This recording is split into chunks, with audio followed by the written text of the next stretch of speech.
จูบគ្នាពេលវេលាបណ្ដាលឲ្យយើងស្រឡាញ់គ្នា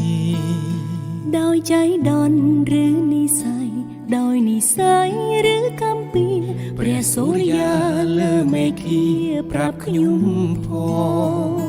ស្រឡាញ់អូនទាំងបងមិនមានបំណងស្នេហានេះគឺអូនបងរៀនរូបបងអូនចងចាំពេលវេលាទោះជាគ្រាស្របំប្រងអូននឹងបងបានចងក្រងក្តីស្នេហាពិត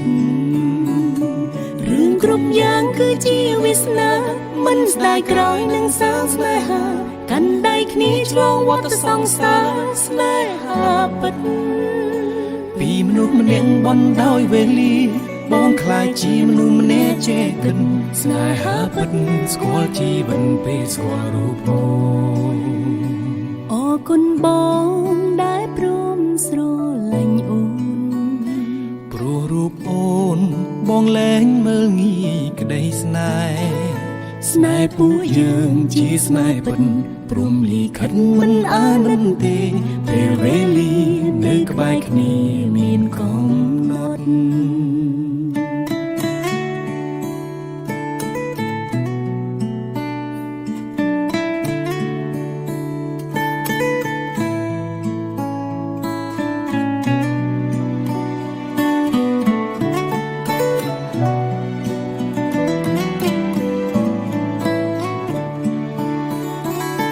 វេលាបណ្ដាលឲ្យយើងបានជួបគ្នាពេលវេលាបណ្ដាលឲ្យយើងស្រឡាញ់គ្នាដោយใจដន់ឬនិស័យដោយនិស័យឬកម្មពីព្រះសូរិយាលើមេឃាប្រាប់ខ្ញុំផងរឿងគ្រប់យ៉ាងគឺជាវាសនាមិនស្ដាយក្រោយនឹងសាងស្នេហាកាន់ដៃគ្នាឆ្លងវដ្តសង្សារស្នេហាពិត